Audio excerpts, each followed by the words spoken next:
Сәлеметсіздер ме? Мен Телгазиева Айнұр Бостанбек қызы, Тараз қаласының нөмір 40 гимназияны қазақ тілі мен әдебиеті пәнінің мұғалімі боламын. Бүгін мен 10 сыныпқа арналған Ыбырай Алтынсариннің «Дүние қалай етсең табылады» тақырыбында сабағымды өткіземін.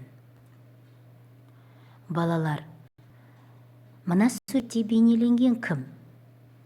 Иә, бұл балалар әдебиетінің негізін салушы, ағартушы ұстаз Ыбырай Алтынсарин. Алдарыңызда Ыбырай Алтынсариннің «Кел балалар оқылық», «Өнер білім бар жұрттар», «Азған елдің хандары», «Дүние қалай етсең табылады» деген шығармалары тұр. Қалай ойлайсыздар? Бұл аталған шығармалардың ішінде байлық, өмір туралы қозғайтын болсақ, қай тақырыпты бүгін өтеміз деп есептейсіздер? Иә, сіздер ойлағандай, бүгінгі біздің сабағымыздың тақырыбы Ыбырай Алтынсариннің «Дүние қалай етсең табылады» деген шығармасымен танысамыз. Өздеріңіз білетіндей, Ыбырай Алтынсарин аталарыңыз аудармашы, жазушы, 1841-1889 жылы өмір сүрген тұңғыш қазақ ұстазы. Бүгінгі біздің сабағымыздың мақсатына тоқталатын болсақ, деректі ақпаратты толық анықтаймыз, негізгі ойға өз көзқарасымызды білдіреміз, және де сіздер кейіпкерлерге баға бересіздер. Бірінші тапсырманы орындамас бұрын 25 беттегі 7 тапсырмадағы мәтінмен танысамыз. Мәтінді оқи отырып, бірінші тапсырманы орындаймыз. Сол төменде берілген диаграмманы толтырамыз. Мәтіннің негізгі ойын анықтаймыз. Диаграмманың ішіне төменгі кестеде қазір беріледі. Мәтіндегі қайыр сұраған адамның атын жазасыздар ортасына. Автордың қасындағы адамның қайыршыға айтқан сөзін сөз тіркесімен жазасыздар. Антонның ашқан кәсібі қандай, соны да жазасыздар. Және де мәтіннің негізгі ойын жазасыздар. Дескриптор оқылған мәтіннен негізгі деректерді анықтап жазады, мәтіннің негізгі ойын анықтайды. Алдында айтып отырған кесте алдарыңызда мынандай үлгіде тұр. Екінші тапсырма бойынша негізгі ойға қатысты ұсынған пікірлерді талқылап, Попс формуласын толтырасыздар. Бұл жерде сіздер мәтіннің негізінде түсінгендеріңізді Попс формуласыңыз күнделікті сабақтағыдай жазып шығасыздар. Дескриптор негізгі ойға қатысты ұсынған пікірлерді талқылайсыздар, өз ойларыңызды жазасыздар. Мен есептеймін, себебі, мен бұны мына мысалмен дәлелдей аламын, қорыта келгенде.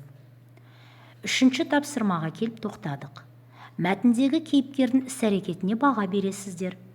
Яғни бұл жерде кейіпкеріміз Антон, оның іс-әрекетін жазасыздар, бағалап пікір білдіресіздер. Яғни бұл жерде өз пікірлеріңізді жазасыздар. Дескриптор кейіпкердің іс-әрекетін жазасыздар, іс-әрекетін бағалап пікір білдіресіздер. Төртінші тапсырма бойынша мәтін арқылы ойланып, бай болудың 3 шартын жазасыздар. Бұл жерде бай болу үшін қандай мақсаттар қоя білеміз, қандай міндеттерді қоямыз, өз ойларыңызбен, өз шығармашылықтарыңызды қосып 3 шартын жазасыздар. Бесінші тапсырма бойынша сіздер бірінші пікір немесе екінші пікір, осы пікірлерді таңдай отырып, өз ойларыңызды жазасыздар. Байлыққа қол жеткізу үшін беделді адамның көмегі керек пе? Не себепті керек? Өз ойларыңызды жазыңыздар. Екінші пікірді таңдайтын болсаңыздар, байлыққа қол жеткізу үшін беделді адамның көмегі керек емес. Өз ойларыңызды да жазып шығасыздар. Дескриптор өз пікірлеріңізді білдіріп, өз идеяларыңыздың артықшылығын айтып, қарама-қарсы топтың идеясын кемшілігін айтасыздар. Не болмаса, өз пікірлеріңізді таңдау арқылы жазып шығасыздар. Үшінші пікір бойынша Егерде сізде екі пікірде көңіліңізден шықпаған жағдайда, ойламаған жерден байып кетуі мүмкін. Себебі, яғни осы да үшінші пікірді таңдасаңыздар өз еріктеріңіз. Балалар, бүгін мен ойлаймын, сабағымыздың мақсатына жеттік деп ойлаймын. Кері байланыс, яғни бүгін біздің сабақта жұмыс істедім. Мен сабақтағы жұмысыма ризамын, риза емеспін, сабақ маған ұнады, ұнамады, яғни таңдау өздеріңізде.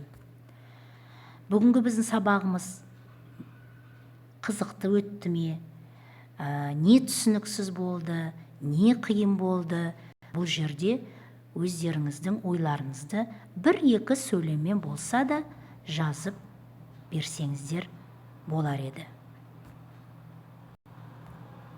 Үй жұмысы ретінде балалар, сіздер мәтіннің негізінде кейіпкердің бірін таңдап мінездеме бересіздер. Сабақ аяқталды. Сау, сәлемет болыңыздар.